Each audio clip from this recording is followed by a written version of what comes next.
જી જય દ્વારકાધીશ મિત્રો. તો કેમ છો બધા? મજામાં જ હશો. તો ફરી એક નવા બ્લોગમાં તમારું હાર્દિક સ્વાગત છે. તો અત્યારે જો આપણે ખમણનું કટિંગ ચાલુ કરી દીધું હોય. ખમણના 5 થાળા મૂક્યા હોય ને એમાંથી નતર ધીમે ધીમે બધા કટિંગ કરી નાખવી અને વઘાર મારીને પછી આપણે જમવાનું ચાલુ થાય એટલે આપણે આપવાનું હોય. તો જો આવી રીતે શેકા મારીને ખમણનું કટિંગ કરી નાખવી. આ બધા જો ખમણ તૈયાર થઈ ગયું ને એનું બધું પડ્યા. તો આપણે ખમણ જો કાપવાનું ચાલુ કરી દીધું ને ચોકી ભરી દીધી છે અને હવે આ બાજુ આપણે કટિંગ થઈ જાય ને એ બધો વઘાર મારવાનો છે. તો આખી ચોકી આપણી મસ્ત મજાની ચોકી જો ભરાવા આવી ગઈ છે અને આ બાજુ ખમણનો લાઈવ ગરમા ગરમ વઘાર મારી દીધો છે. મસ્ત મજાનું ખમણ પણ આખી ચોકી ભરાઈને કમ્પ્લીટ થઈ ગયું છે. તો જો આવું કંઈક ખમણ આપણું બનીને કમ્પ્લીટ થઈ ગયું છે મસ્ત મજાનું ભાઈ. તો હવે હાલો આપણે ગ્રાહકને દેવાનું.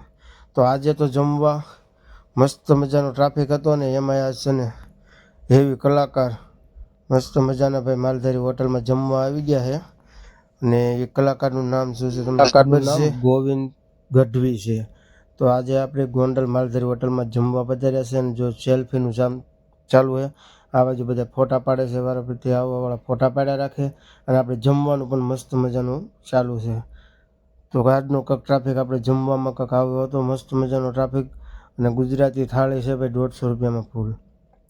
અને આજે દ્વારકાથી પણ આપણે બાપુ વધાર્યા છે.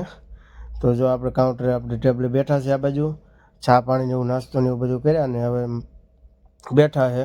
તો મસ્ત મજાનો ટ્રાફિક હતો અને આજ બાપુના દર્શન પણ થઈ ગયા એટલે. તો અત્યારે આપણે લાઈવ ગરમા ગરમ પકોડા મસ્ત મજાના પકોડા બને છે. જો આખું બકડીયું ભરી દીધું કારણ કે પકોડા આપણે નાસ્તામાં પકોડા ને સમોસા ને ગાંઠિયા ને બધી વસ્તુ આપણે બહુ હાલે છે અને પ્રખ્યાત છે ભાઈ પકોડા પણ એવા એક નંબર ભાઈ પકોડા બને છે. જો થાળો કેવડો મોટો આખો થાળો ભરી દીધો પકોડાનો. આખો પકોડાનો થાળો ભરાઈ ગયો ને આ બાજુ ભજીયા, વાટી દાળ, ગોટા, પતરીના મરચાં બધી જ વકલના ભજીયા બની ગયા. આ બાજુ ટમેટા, મરચાં, ડુંગળી, જલેબી મસ્ત મજાની પડી છે અને આ બાજુ જો ચાનો ટ્રાફિક પણ છે. ટ્રાફિક ચાનો ગમે ત્યારે આવો ને તમને આવો જ જોવા મળશે માલધારી હોટલમાં અને બહારથી પણ મસ્ત મજાનું રોડે જ જોવો ને તો એવું લોકેશન આવે મસ્ત મજાનું ભાઈ. આપણે જો ગાંઠિયા ભણવાનું ચાલુ કરી દીધું છે. મસ્ત મજાના ગાંઠિયા ભણવાય છે અને વાતાવરણ પણ મસ્ત મજાનું છે. હવે શાંત વાતાવરણ જાણે વરસાદ આવે એવું હોય ને એવું વાતાવરણ છે.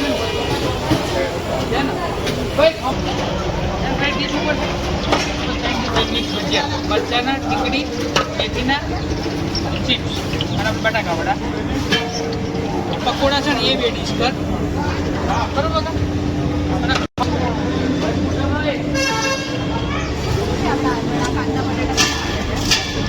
હા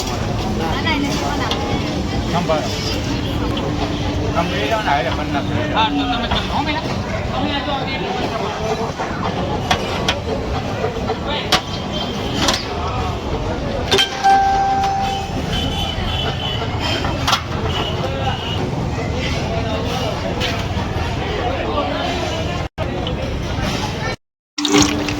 દરેક હોટલમાં નાના મોટા ગમે ગણો ને તો ભાઈ બધા જ કારીગર છે. જો ભજીયા બનાવે છે, ગાંઠિયા પણ બનાવે, બધી જ વસ્તુ બનાવી નાખે ગમે એ કારીગર અત્યારે.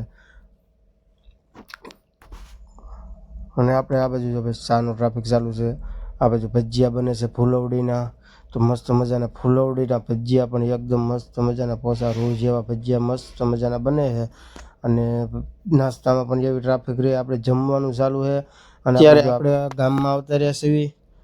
આપણે કુંભારના ઓલે આપણે આવતા રહ્યા છીએ તાવડીને એવું બધું લાવવાનું છે એટલે આપણે ગામમાં વહી ગયા છીએ ગુંદાળા બાજુ. તો જો મસ્ત મજાના ભાઈ કેવું કેવું બધું એને બનાવીને રાખ્યું છે. આ બાજુ જો બતક ને એવું છે, પછી આ પૂતળા ઘણા બધા અલગ અલગ વેરાયટીના ભાઈ બનાવીને કમ્પ્લીટ કરીને રાખ્યા. જો તમે કેટલી વસ્તુ બધી બનાવેલી છે એને.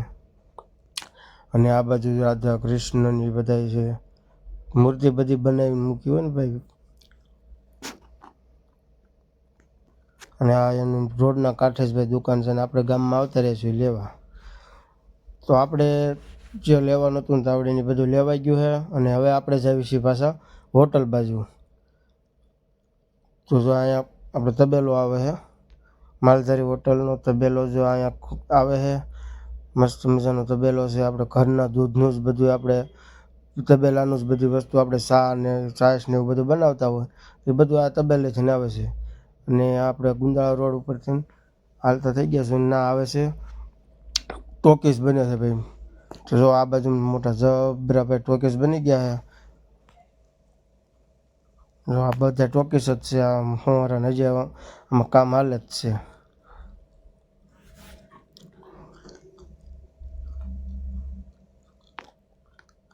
તો હવે આપણે આવતા રહીશું ગુંદાળા ચોકડીએ પહોંચીએ ને ટ્રાફિક જ અત્યારે બહુ છે. જો કે મસ્ત મજાનું ટ્રાફિક હતું વાંકું ચૂકું બધું હાલી અને આપણે હોટલ બાજુ ઓગવાયા છીએ. તો અહીંયા આપણે ટ્રાફિક હતો રોડમાં એટલો બધો વાહન નહોતો આપણે હાઈવે ઉપર ચડાવી દીધી ગાડી અને હવે જ આવી આપણે હોટલે. તો અહીંયા આપણે યાર્ડ આવે ને યાર્ડથી ખાલી થોડીક જ આગળ આપણી માલધારી હોટલ આવે છે. તો આજનો દિવસ કંઈક આવી રીતે ગયો ભાઈ. વિડીયો ગમ્યો હોય તો લાઈક કરજો, શેર કરજો અને સબસ્ક્રાઈબ કરવાનું ના ભૂલતા.